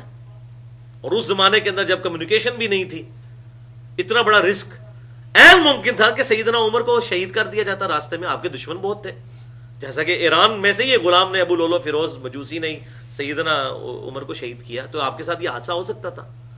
اور اگر حادثہ ہو جاتا تو سیدنا علی آٹومیٹکلی خلیفہ بن جاتے سیدنا عمر کے بعد. تو یہ ان کی للہیت تھی. تو پھر میں نے اس کو ساتھ کہا کہ صحیح بخاری میں انٹرنیشنل نمبرنگ کے مطابق 3700 نمبر حدیث ہے سیدنا علی رضی اللہ تعالیٰ عنہ کے سیدنا عمر کے فضائل کے چیپٹر میں. ان کی شہادت کا واقعہ ہے, 3-4 صفحوں پہ یہ حدیث ہے, کافی لمبی حدیث ہے. بہرحال اس کے کنکلوڈنگ الفاظ یہ ہیں کہ سیدنا ابن عمر رضی اللہ تعالیٰ عنہ کہتے ہیں, اور عمر بن مامون تابعی, کہ جب سیدنا عمر رضی اللہ تعالیٰ عنہ کو یہ یقین ہو گیا کہ میں اس زخم سے بچنے والا نہیں ہوں, تو انہوں نے اس وقت پھر ارشاد فرمایا, صحیح بخاری انٹرنیشنل نمبر کے مطابق 3700 نمبر حدیث, کہ میں اپنے بعد ان 6 بندوں کے علاوہ کسی کو خلافت کا حقدار نہیں سمجھتا, جن 6 بندوں سے آپ صلی اللہ علیہ وسلم اپنی وفات تک راضی رہے. آپ صلی اللہ علیہ وسلم کی نسبت کی بنیاد پہ انہوں نے یہ بات کی, اور پہلا نام مولا علی کا لیا اور کہا علی, عثمان, طلحہ, زبیر, عبد الرحمن بن عوف, سعد ابن ابی وقاص رضی اللہ عنہم اجمعین. یہ 6 بندے. اور پھر کہا کہ میرے بیٹے کو چاہو تو مشورے میں شامل کر لینا, لیکن اس کو خلیفہ نہ چننا. یہ ہے وہ بات. خلفائے راشدین کا طریقہ یہ تھا کہ اپنے بچوں کو خلیفہ نہیں بنانا. اسی وجہ سے صحابہ کرام علیہم رضوان سیدنا امیر معاویہ رضی اللہ تعالیٰ عنہ کے خلاف ہو گئے تھے, کہ انہوں نے اپنی زندگی میں یزید کی بیعت لینی شروع کر دی تھی تلوار کے زور پہ. اور صحیح بخاری کے اندر موجود ہے کہ عبد الرحمن بن ابی بکر کھڑے ہوئے, سیدنا ابو بکر کے بیٹے اور صحابی, انہوں نے کہا کہ یہ امیر معاویہ جو ہیں یہ کیسر و کسرہ کی سنت کو زندہ کر رہے ہیں, ابو بکر عمر کی سنت کو نہیں زندہ کر رہے. اسی معاملے پہ بہرحال تو جب یہ میں نے اس کو 2 باتیں بتائیں تو وہ پھر بندہ شرمندہ ہوا, وہ جو شیعہ ان کا عالم تھا. میں نے کہا دیکھو سیدنا علی کا نام بھی انہوں نے اس معاملے میں پہلے نمبر پر لیا. یہ 2 چیزیں اس بات کی دلیل ہیں. بہرحال یہ ضمناً میں نے باتیں عرض کر دیں. ساتھ سیدنا عمر کے اوپر میں نے تقریباً 2 گھنٹے کی گفتگو کی ہے, مسئلہ نمبر 65 کے نام سے, سیدنا عمر رضی اللہ تعالیٰ عنہ کے فضائل صحیح الاسناد احادیث کی روشنی میں. اس میں بھی یہ باتیں میں نے ڈیٹیل کے ساتھ الحمدللہ بتائی ہیں. تو یہ نصیحت کر دی موسیٰ علیہ السلام نے ہارون علیہ السلام کو. وَلَمَّا جَاءَ مُوسَىٰ لِمِيقَاتِنَا, اور جب موسیٰ علیہ السلام آئے ہمارے مقرر کیے ہوئے وقت پر, وَكَلَّمَهُ رَبُّهُ, اور ان کے رب نے ان سے کلام کیا. یہ موسیٰ علیہ السلام کو فضیلت حاصل ہوئی ہے. اس دنیا میں سوائے موسیٰ علیہ السلام کے اللہ تعالیٰ نے کسی کے ساتھ کلام نہیں کیا, ایون ہمارے پیغمبر صلی اللہ علیہ وسلم سے بھی نہیں. آپ صلی اللہ علیہ وسلم سے کلام ہوا شب معراج, لیکن اس دنیا میں نہیں. یہ موسیٰ علیہ السلام کو اللہ تعالیٰ نے فضیلت دی. تو جب ملاقات ہوئی, ان کلام کیا, قال ربی ارنی انظر الیک, تو انہوں نے کہا اے میرے رب میں چاہتا ہوں کہ تجھے دیکھ لوں. اب گفتگو کی ہے, اللہ تعالیٰ سے گفتگو ہو رہی ہے, آپ کو امیجن کر سکتے ہیں اس بات کو. تو دل میں خواہش تو پیدا ہونا بالکل جینون ہے کہ یا اللہ کلام تو کر رہا ہے, تو تھوڑا سا معاملہ اس میں اور شفقت فرما کہ مجھے اپنی زیارت کروا دے. قال لن ترانی, اللہ تعالیٰ نے فرمایا تو مجھے دیکھ ہی نہیں سکتا. یہ نہیں فرمایا کہ میں تجھے دکھا نہیں سکتا, تو نہیں دیکھ سکتا. انسان کی یہ کیپیبلٹی نہیں کہ اس دنیا میں اللہ تعالیٰ کو دیکھ لے. اب یہ صوفیاء نے پتہ نہیں کیوں دعوے کر دیے ہیں وہ سیدنا علی کے بارے میں بھی دعویٰ کر دیا کہ جی سیدنا علی کہتے ہیں معاذ اللہ کہ میں اس وقت تک سجدے سے سر نہیں اٹھاتا جب تک اللہ تعالیٰ کو دیکھ نہ لوں. اور دوسری طرف اہل تشیع کا یہ عقیدہ ہے کہ اللہ تعالیٰ کو قیامت والے دن بھی نہیں دیکھا جا سکتا، دنیا تو بڑی دور کی بات ہے. جبکہ اہل سنت کا یہ عقیدہ ہے بخاری اور مسلم کی متفق علیہ احادیث کی روشنی میں کہ قیامت والے دن جنت میں ہر مؤمن کو اللہ تعالیٰ کا دیدار نصیب ہوگا انشاءاللہ. اسی طریقے سے وہ جناب بایزید بستامی کے بارے میں علی بن عثمان حجویری کشف المحجوب میں لکھتے ہیں کہ وہ جب تیسری دفعہ حج کے لیے گئے تو انہوں نے اللہ تعالیٰ کو بھی دیکھ لیا والعیاذ باللہ تعالیٰ. پھر سیدنا امام حنیفہ رحمۃ اللہ علیہ کے بارے میں مشہور کیا جی 100 دفعہ اللہ تعالیٰ کو انہوں نے خواب میں دیکھا ہے. یہ فقہ حنفی کی بنیادی کتابوں کے مقدمے میں لکھا ہوا ہے، فتاوی علمگیری کے اندر، در مختار کے اندر. اب ان سے پوچھیں کہ اگر یہی معاملہ ہوتا تو اللہ تعالیٰ موسیٰ علیہ السلام کو یہ کہہ دیتا کہ میں نے امام حنیفہ کو بعد میں 100 دفعہ زیارت کرانی ہے، ایک بار تو بھی کر لے خواب وچ. ہاں سیدھی سی بات ہے. پھر خواب میں اگر کوئی زیارت کر بھی لیتا ہے اس کو کیسے پتا چلے گا یہ اللہ ہے؟ کوئی ہے پیچھے رول ماڈل کسی کے پاس؟ تو اس طریقے سے باتیں مشہور کر دی ہوئی ہیں، بزرگوں نے کہیں نہیں کی ہے، نہ انہوں نے کہیں دعویٰ کیا ہے. اگر امام حنیفہ رحمۃ اللہ علیہ نے دیکھا بھی ہوتا انہوں نے کبھی نہیں تھا کہنا کہ میں نے جو اتنی بار یہ زیارت کی ہے. اس طرح سے کوئی معاملہ نہیں ہوا.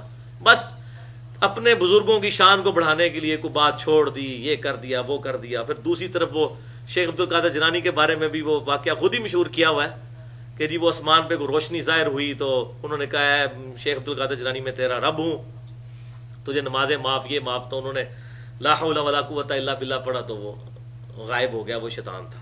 تو میرا خیال ہے جس کو بھی آج کوئی دعویٰ کرتا ہے نا کہ میں نے اللہ کو دیکھا ہے، اس کو کہ اس وقت تم نے لا حول ولا قوت الا باللہ پڑھنا ہے تو پتہ چل جائے گا کس کو دیکھا ہے تم نے.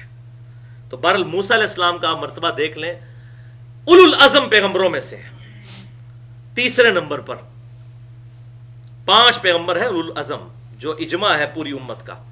آپ صلی اللہ علیہ وسلم پہلے نمبر پر، دوسرے نمبر پر سیدنا ابراہیم علیہ السلام، اور تیسرے نمبر پر موسیٰ علیہ السلام، چوتھے نمبر پر عیسیٰ علیہ السلام، اور 5ویں نمبر پر نوح علیہ السلام. یہ 5 اولو العزم پیغمبر ہیں، ان میں سے ایک ہیں. اور اللہ تعالیٰ ہمارا تو نہیں دیکھ سکتا. ہاں ہمارے محبوب صلی اللہ علیہ وسلم نے خواب میں اللہ تعالیٰ کی زیارت کی ہے. اس دنیا میں یہ معجزہ آپ کے لیے ہے. اور جامعہ ترمذی میں صحیح سند کے ساتھ کتاب التفسیر چیپٹر میں سورہ صاد کی تفسیر میں حدیث موجود ہے کہ آپ صلی اللہ علیہ وسلم فرماتے ہیں میں نے آج رات خواب میں اپنے رب کو بہترین صورت میں دیکھا. ٹھیک ہے. اور صحیح مسلم میں بھی کتاب الایمان میں موجود ہے کہ سیدنا ابن عباس کہتے ہیں کہ تمہارے محبوب صلی اللہ علیہ وسلم نے اپنے رب کو 2 دفعہ دل کی آنکھوں سے دیکھا. دل کی آنکھیں. اور نبیوں کا خواب وحی الہی ہوتا ہے. اور امام ترمذی جب یہ حدیث لے کر آئے خواب والی کہ آپ صلی اللہ علیہ وسلم نے خواب میں اللہ تعالیٰ کی زیارت کی، ساتھ ہی امام ترمذی نے لکھا کہ میں نے اپنے استاد امام بخاری سے پوچھا. امام بخاری کے سب سے لائق شاگرد امام ترمذی ہیں کہ بتائیے یہ حدیث صحیح ہے؟ تو انہوں نے کہا یہ حدیث بالکل صحیح ہے، اگرچہ بخاری میں موجود نہیں ہے کیونکہ ظاہر ہے کہ وہ ان کا ایک مقصد تھا کتاب لکھنے کا، ہر طرح کی یہ تو نہیں، ورنہ تو 2000 حدیثیں مسلم میں ایسی ہیں جو بخاری میں نہیں ہیں. تو اب وہ 2000 بھی تو صحیح ہے نا. تو انہوں نے اپنا ایک سلیبس مقرر کیا جس طریقے سے انہوں نے مسائل اخذ کرنے تھے. اس کا یہ مطلب نہیں کہ بخاری سے اگر کوئی حدیث باہر ہوگی تو وہ صحیح نہیں ہوگی. کہیں بھی صحیح سند کے ساتھ موجود ہو وہ حدیث سند اس کی صحیح ہونی چاہیے. یہ نہ ہو کہ سنا کے سننی ہو، پڑھا کے سننی ہونی چاہیے، تو وہ بات بالکل ٹھیک ہوگی. تو وہ موجود ہے کہ آپ صلی اللہ علیہ وسلم نے اللہ تعالیٰ کی زیارت کی خواب میں. سیدنا ابوبکر کے بارے میں، سیدنا عمر، عثمان، علی، کسی کے بارے میں کوئی حدیث نہیں ملتی. پھر بعد میں لوگوں نے بابوں کے بارے میں گھڑنی شروع کر دی. تو اللہ تعالیٰ نے فرمایا تو مجھے نہیں دیکھ سکتا، وَلَكِنِ انظُرْ إِلَى الْجَبَلِ، بلکہ تو پہاڑ کی طرف ذرا دیکھ. فَإِنِ اسْتَقَرَّ مَكَانَهُ، اگر یہ اپنی جگہ پر قائم رہ گیا، فَسَوْفَ تَرَانِي، پھر تو بھی ذرا امیجن کر لے کہ شاید تو بھی دیکھ لے اس معاملے میں کہ پہاڑ اس کو سہ سکتا ہے کہ نہیں. فَلَمَّا تَجَلَّى رَبُّهُ لِلْجَبَلِ، تو جب اللہ تعالیٰ نے اپنی تجلی فرمائی پہاڑ پر، جَعَلَهُ دَكًّا وَخَرَّ مُوسَىٰ صَاعِقًا، تو پہاڑ پاش ہو گیا اور موسیٰ علیہ السلام اس معاملے کو دیکھ کر بے ہوش ہو گئے. اللہ تعالیٰ کو دیکھ کر نہیں، وہ پہاڑ کی طرف، کیونکہ اللہ تعالیٰ نے فرمایا تھا پہاڑ کی طرف متوجہ ہو. تو وہ پہاڑ کی تباہی کا منظر اتنا ہولناک تھا کہ موسیٰ علیہ السلام جیسا مضبوط اعصاب کا بندہ، جن کے بارے میں آتا ہے کہ ایک تھپڑ مارا تھا تو بندہ مر گیا تھا، اتنے مضبوط اعصاب کا بندہ، وہ بے ہوش ہو گئے.